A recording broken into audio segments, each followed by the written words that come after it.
네, 안녕하세요. 정성훈 변호사입니다. 지금까지 그 가처분의 이제 일반적인 내용들, 그리고 노동 가처분의 어떤 특질, 그리고 이제 이러한 가처분을 그러면 판단받기 위해서는 당사자를 어떻게 정해야 되냐, 이런 부분에 대해서 살펴봤고, 오늘은 그러면 이 가처분의 이제 실질적인 어떤 요건들, 가처분 신청을 하기 위해서는 어떤 요건이 필요한지, 그리고 그러한 그 가처분 사건의 그 심판 절차는 또 어떻게 되는지, 또 이제 시간이 되면 더 나가서 이 가처분 절차로 인해 이제 나온 그 결정, 가처분 결정에 대해서 어떻게 불복을 해서 구제를 받는 그런 방법들이 뭐가 있는지까지 한번 살펴보도록 하겠습니다. 이 가처분의 이제 요건은 이제 크게 두 가지를 생각하시면 돼요. 피보전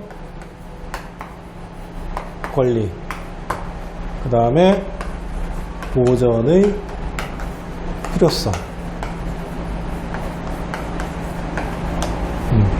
요 이제 두 가지. 이거는 그 노동사건의 가처분뿐만 아니라 일반 가처분에서도 마찬가지예요. 그러니까 일반적으로 이 가처분을 하기 위해서는 피보존 권리가 있어야 되고 그 보전의 필요성이 있어야 돼요. 이거 한번 설명을 해볼게요. 가처분을 왜 한다고 그랬죠? 이 가처분을 왜 한다고 제가 그랬습니까? 그러니까 뭔가 미리 위험을 예방을 하고 또 내 권리를 미리 좀 보전을 시키려고 하는 게 가처분이에요. 그러니까 내 권리, 어떠한 권리를 보전을 좀 시키기 위해서 하는 거기 때문에 이게 있어야 돼요. 어떤 권리냐? 예를 들어서 그 임대인이 임차인에게 좀 이제 기간이 끝났으니 나가달라. 이런 것들은 그 임대인으로서의 어떤 소유권 내지는 계약 있잖아요. 임대차 계약이 끝났으니까 계약에 대한 어떤 권리, 그런 것들이 있는 거죠. 그리고 예를 들어서 근로자가 임금을 달라. 근로계약에 따른 임금 청구권이라는 게 있는 거예요. 그리고 사용자 측에서 이제 불법적인 쟁의행위를 좀 금지해달라. 이런 것들은 사용자 입장에서의 그 사용자가 갖고 있는 시설들, 그걸 통해서 정상적인 어떤 영업을 할 수 있는 그런 권리. 그런 권리들을 좀 보전을 하기 위해서 이런 가처분을 하는 거예요. 그러니까 기본적으로 이런 피보전 권리가 있어야 돼요. 그 다음에 이 가처분은 이런 권리를 보전을 하는 건데 왜 합니까? 지금 안 하면 나중에는 이게 의미가 없어지는 거예요. 그러니까 예를 들어서 지금 임금을 받지 못하면 생계가 당장 막막한데 이거 나중에 해서 의미가 없잖아요. 그러니까 지금 해야 될 필요성이 있는 거예요.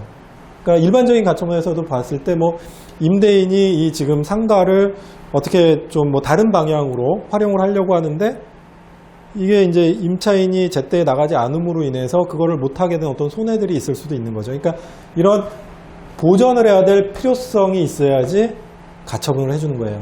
그래서 보통 이 법원에서는 이게 있는지를 보고 이게 있으면 그러면 지금 이 가처분을 할 필요성이 있느냐? 이런 순서대로 따져봅니다.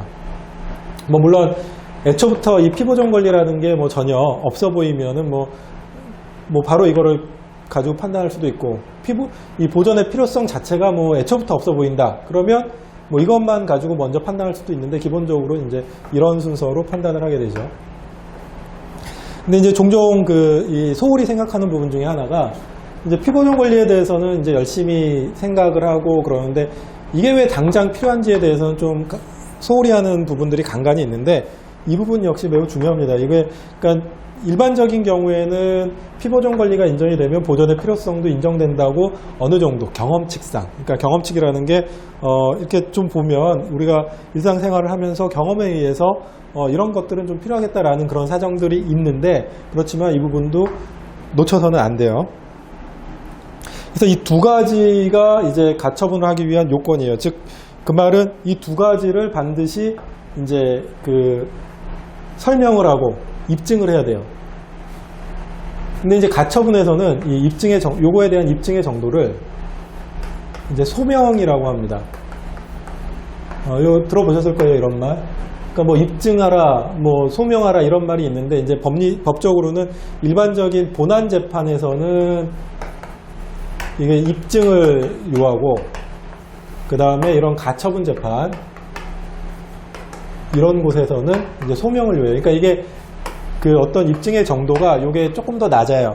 그러니까 그 말은 뭐냐면 가처분은 그만큼 급박하고 어떤 보전을 할 필요성이 있기 때문에 해주는 거라서 입증을 아주 그 본안 사건처럼 어떤 종국적인 그 권리를 확정하는 그런 본안 사건처럼 아주 강하게 요구하진 않고 어느 정도 그럴 수 있겠구나. 이러면 이러한 권리도 있고 그러면 이러이러한 필요성이 있겠구나라는 정도의 이제 소명의 정도로서 판단을 하게 됩니다. 근데 아까도 말씀드린 것처럼 이 가처분을 하는 것은 어떠한 권리를 이제 권리에 대한 침해를 예방하고 그 권리를 이제 보전하기 위한 건데 그게 이제 지금 필요해야 되는 거예요. 이 보전의 필요성에 대해서 이제 법원이 보통 그 판단하고 있는 것들 중에 이제 현저한 손해가 있거나, 즉 지금 이 보전하지 않으면 현저한 손해가 있거나, 아니면 급박한 위험이 있거나, 아니면 그 밖에 이에 필요한 정도의 이유가 있는 경우들에 이제 보전의 필요성을 인정을 하게 되는데, 이 현저한 손해라는 거는요, 이거를 이 본안 사건까지, 본안 재판까지 기다려서는 안 되는 거예요. 그러니까 본안 사건까지 기다려서는 이 권리자한테 좀 가혹한 결과가 생기는, 손해가 생기는 거예요. 이게 나중에 회복되기도 어렵고, 그런 경우를 이제 현저한 손해가 있다고 봅니다. 그 현저한 손해에 대해서는 이게 그 현저한 손해에 대해서는 이게 재산적인 손해뿐만 아니라 정신적인 고통도 이제 현저한 손해의 하나로 볼 수 있고요. 근데 급박한 위험이라는 것은 이게 지금 이거를 해결하지 않으면 나중에 그 큰 손해가 생기는 아주 그 급박한 그런 경우를 말하게 되고, 그 밖에 필요한 경우라는 것은 이제 이런 것들, 현저한 손해나 급박한 위험에 준하는 그런 경우들을 얘기를 합니다. 그러니까 이런 부분에 대해서는 사실은 법원이 좀 재량적으로 판단을 하게 되겠죠. 이제 한번 관련 판례 이제 참고 자료 드린 거 보시면, 이 가처분 요건, 이제 말씀드린 것처럼 요 피보전 권리랑 이 보전의 필요성은 이게 각각 따로 독립해서 판단을 하게 되어 있습니다. 즉, 이것과 이거를 연동해서 판단을 한다거나 그런 것이 아니라 이게 있는지를 판단을 하고 이게 있는지 판단을 하고 이렇게 각각 독립적으로 판단을 하게 돼 있어요. 이제 그거에 대한 설명이 첫 번째 판례에서 이제 설명을 하고 있고, 그 다음에 이 피보전 권리 관련해서는, 그러니까 보전해야 될 필요성이 있는 이 권리, 그것이 있느냐 여부에 대해서 판단을 한다는 거예요. 그래서 이제 이 피보전 권리 관련해서 이제 두 번째 판례를 한번 보시면, 이 교섭할 권리라는 게 이제 있는지 여부, 그런 부분들에 대해서 이제 판단을 하고, 그 다음에 이런 것들을 판단을 할 때 이제 보전의 필요성 관련해서도 언급을 하고 있어요. 그러니까 아까 말씀드린 현저한 손해라든가 그런 부분들을 언급을 하고 있죠.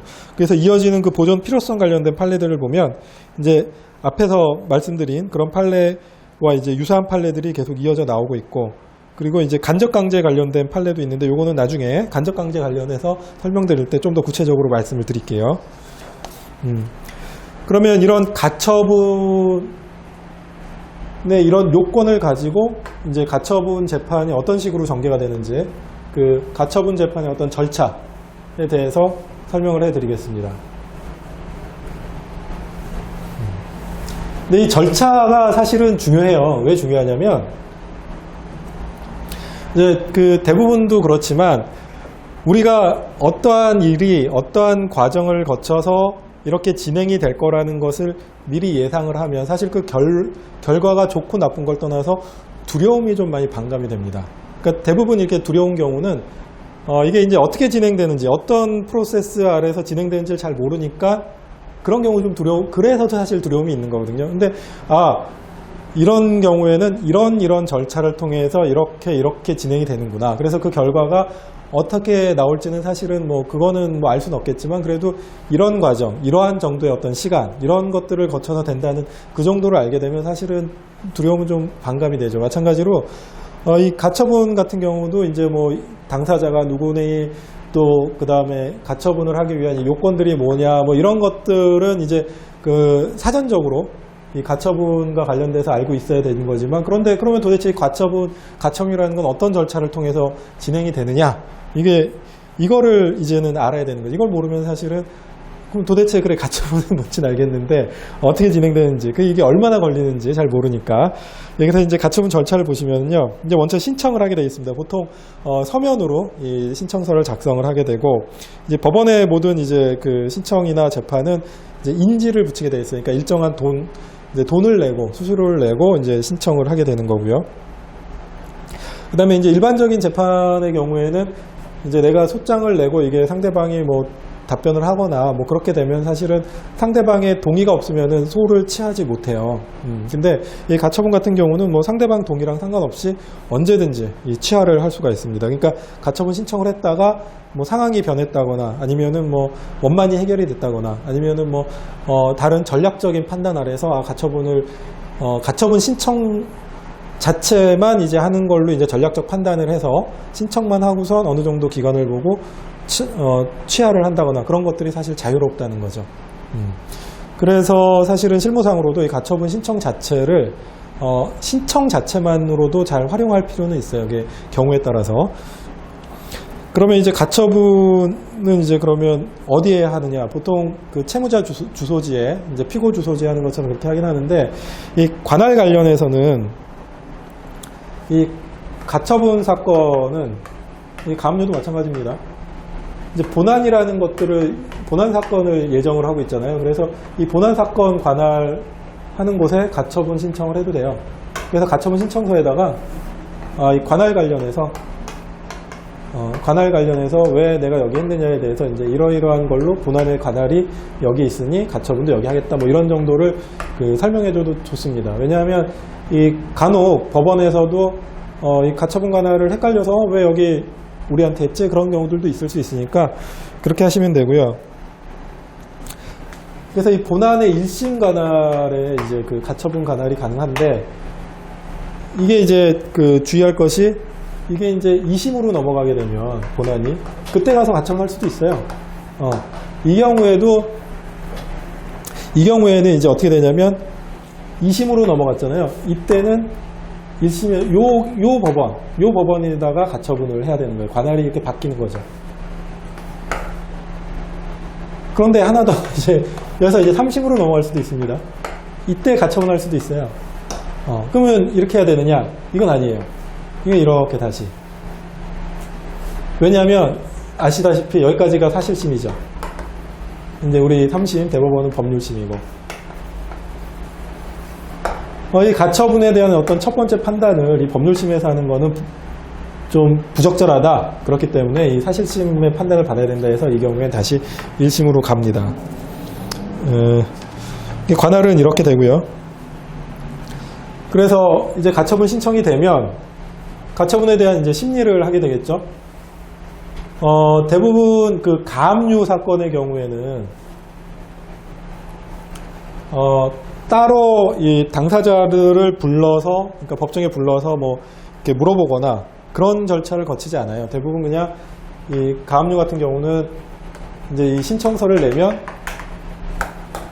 얼마 안 있다가 뭐 담보로 얼마를 내라라고 하고선 곧바로 이제 결정문이 옵니다. 그런데 가처분 같은 경우에는 이게 신청을 하게 되면 신문기일이라는 걸 잡아요. 다 잡는 건 아니고요. 노동가처분.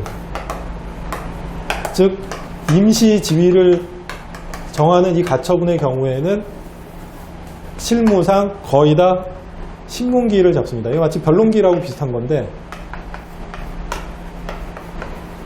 그리고 나서 이제 결정을 하게 되죠.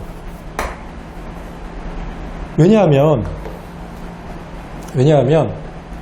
왜 이런 신문기일, 그러니까 법정에 그 양 당사자를 불러서 물어보고 하는 이런 신문기일을 왜 거치게 되면 이건 뭐 한 번 할 수도 있고 두 번 할 수도 있고 뭐 세 번 할 수도 있고 그렇습니다. 왜 거치게 되냐면 이제 아마 첫 시간에 설명드렸던 것 같긴 한데 일반적인 가처분 있잖아요. 뭐 임대인이 뭐 임차인에게 하는 이런 것들. 이런 경우는 이거 자체로 그냥 판단을 해도 큰 어려움이 없어요. 근데 이 노동사건, 이제 임시지위를 정하는 이런 노동사건의 경우에는 고려해야 될 부분들이 많이 있습니다. 즉, 이 가처분을 함으로 인해서 결과가 주는 영향력이 크기 때문에 당사자들을 신문을 해서 좀 신중하게 판단을 해야 돼요. 그리고 여러 가지 좀 물어볼 부분들도 있고, 그리고 말씀드린 것처럼 이 노동가처분 같은 경우에 이러한 것들을 통해서 조정이나 화해의 여지들이 도출이 돼요. 그리고 재판부도 이런 과정에서 이제 물어보는, 이렇게 권유를 할 수도 있고, 어떤 새로운 협정이나, 그렇기 때문에 노동가처분 같은 경우에는 거의 다 예외 없이 신문기일을 잡아서 진행을 하게 됩니다. 그래서 이 신문기일에 대해서 이제 준비를 좀 잘 해가셔야 되는 거죠. 그리고 이제 신문기일에 가면 이제 재판부의 어떤 그 느낌을 알 수 있어요. 그러니까 이 사건에 대해서는 어느 방향으로 생각을 하고 있구나. 그래서 그걸 잘 캐치해가지고 또 이제 준비를 한다거나, 아니면은 그 가처분에 나중에 이제 결론이 어떻게 날지에 대해서 나름대로 좀 가늠도 할 수 있고, 그럴 수가 있습니다. 그래서 신문기일에는 가급적이면은 뭐 대리인뿐만 아니라 당사자들도 참석을 해서 한번 분위기를 볼 필요도 있고요. 근데 이제 경우에 따라서는 일부러 참석 안 해야 되는 경우도 있어요. 뭐냐면 이제 당사자한테 직접적으로 질문을 했을 때 당사자가 답하기 곤란한 그런 사건들이 있습니다. 이제 전략적으로 봤을 때 그런 사건들이 있는데, 그런 사건은 이왕이면 안 나가는 게 좋죠. 아니면 나가더라도 이제 제3자인 것처럼 몰래 그 법정 뒤에 앉아 계시고 그러면 됩니다. 이렇게 이제 신문기일을 거치고, 그래서 이제 이 임시시효를 정하는 가처분 같은 경우에 이렇게 신문기일을 거치게 되면 이런 과정에서 뭐 증인신문을 할 수도 있을 것 같고, 뭐 아니면은 뭐 각종 어떤 사실조회나 자료 제출 그런 것들을 할 수도 있을 것 같은데, 근데 사실은 이렇게까지 진행은 안 돼요. 왜냐하면 이렇게 하게 되면은 시간이 너무 오래 걸려요. 그러니까 뭐 어딘가에 이제 사실조회를 해서 거기서 회신을 받아서 판단을 하겠다. 그 시간이 너무 오래 걸립니다. 근데 가처분은 말씀드린 것처럼 신속성이 중요하거든요. 그래서 보통 이런 경우 증인신문이나 아니면 사실조회 이런 것들이 필요한 경우에는 뭐 진술서나 아니면 직접 가서 뭐 그 자료를 확보한다거나 이런 형태로 좀 진행이 되죠. 심리는 이제 이런 식으로 진행이 되고, 근데 말씀드린 것처럼 이런 신문기일을 잡아서 심리를 진행하면서 이 과정에서 어떤 조정이나 화해 여지들, 그 다음에 이제 재판부도 여러 차례 여러 가지로 권유도 할 수 있고, 또 이 과정에서 이제 종료됐던 교섭이 재개되는 경우도 있고, 그렇습니다. 이런 것들을 사실 노리고 가처분을 할 수도 있는 거예요. 이제 이러한 과정을 거쳐서 결정을 하게 되죠.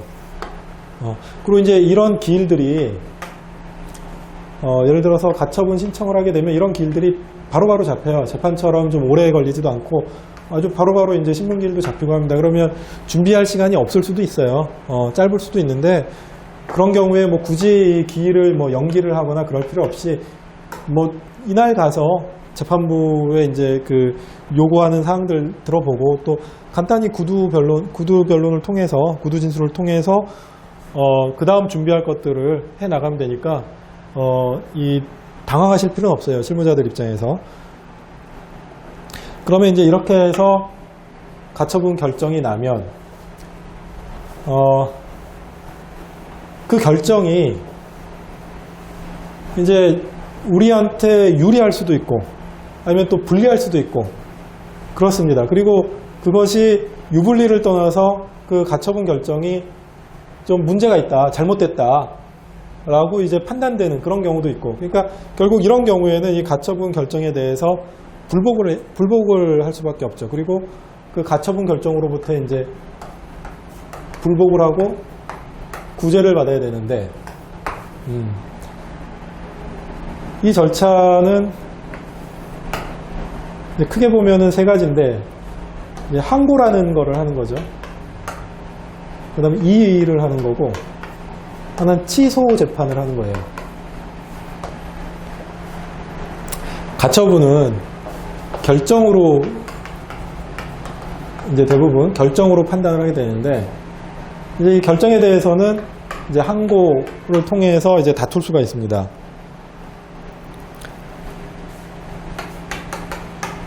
이제 이런 즉시 항고를 통해서 다툴 수도 있는데, 이렇게 다투는 경우는 사실은 드물어요.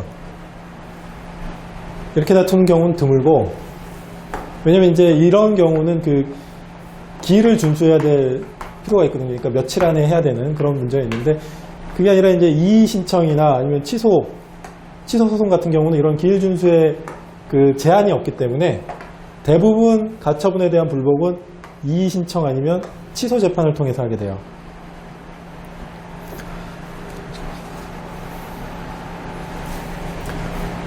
이 이의 신청은 어떤 거냐면요.